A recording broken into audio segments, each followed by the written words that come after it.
Vulcan, a huge nightclub in North Houston, right off Interstate 45 on West Little York. And the folks who run this place, well, they're making a mockery of the city of Houston's safety laws. And they've been getting away with it, for some reason, for years. On weekends, the parking lot is clearly full. Inside, up to 1,000 people can crowd the club illegally. It doesn't have a permit to be a dance hall or a nightclub. And it's no secret what's been going on here. In September of 2019, Houston police patrol officers went there for a loud noise complaint after 2 a.m. and found the place, quote, operating after hours without proper permits and licenses displayed. The current occupancy that was issued was for a cosmetology facial place, and that was issued back in 2012. Does this look like a place to get a facial? Or maybe that's what this young girl is really doing, putting that stuff up her nose. This is undercover surveillance video shot at Vulcan last month. Wall-to-wall young people, clearly ignoring all the COVID safety stuff. But our focus is a different kind of life and safety. This place should not be open without the proper occupancy permits to make sure it's safe for all these people. If one is not issued, that means that the life safety of inhabitants may be in danger. I went to Vulcan on December 13th, 2020 at about 12:30 in the morning. This is the voice of one of 3 Dolcefino Consulting investigators who went inside the club that night last month. As we entered, it was packed.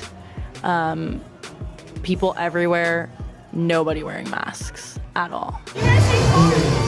At the bar, our credit card for a cocktail is refused. It's cash only here. And from the looks of these social media posts, there's stacks and stacks of cash being made at Vulcan. It was hard to move through the club because it was so packed. We were getting shoved up against people, pushed around, just kind of moving with the crowd. And drugs right out in the open.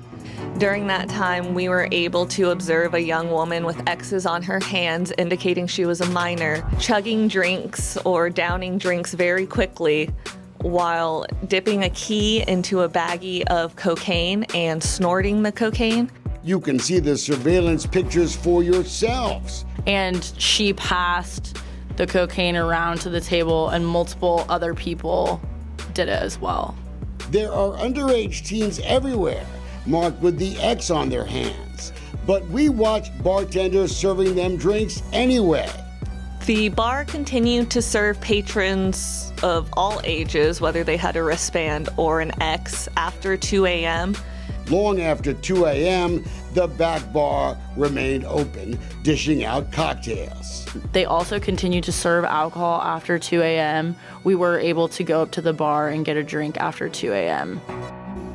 All this as security watched. Officers from a company called Houston Patrol Division Officer Incorporated. Sounds official, doesn't it?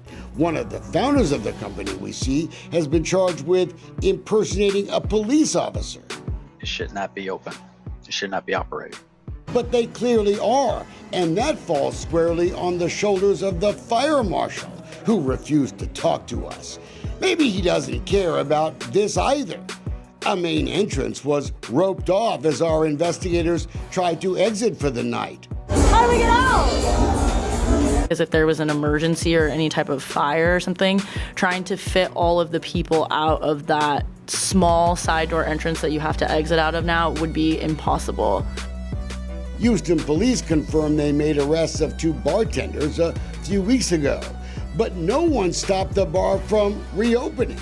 Vulcan is owned by Miguel Cruz Sr. and his wife. And that's his son, Miguel Jr., behind the bar. We've followed the bar's history through the family's social media pages. Miguel Jr., well, he sure likes posing heavily armed, and he loves those stacks of cash. Look at this shot, the one with a baggie next to a $100 bill. That's a good way to keep up with the history of this nightclub-owning family. First, there was La Jugada on Belfort, where Miguel Sr. was arrested after a shooting for allegedly tampering with the evidence, stuff like cleaning up shell cases and covering up bullet holes. 2 people dead after a shooting outside of a nightclub. You may remember Chapa nightclub at Northwest Mall from the headlines on the local TV news. The suspect got into an argument with 2 men in the parking lot, then started shooting at them. And now Vulcan, operating under Chilongos, created in January 2019. Houston fire inspectors didn't step foot in the place until mid-December, right after we asked for records detailing their inspections. Vulcan is clearly still open. In a town where small honky-tonks have been unfairly shut down, how is this big place allowed to operate jam-packed? Makes you wonder, doesn't it?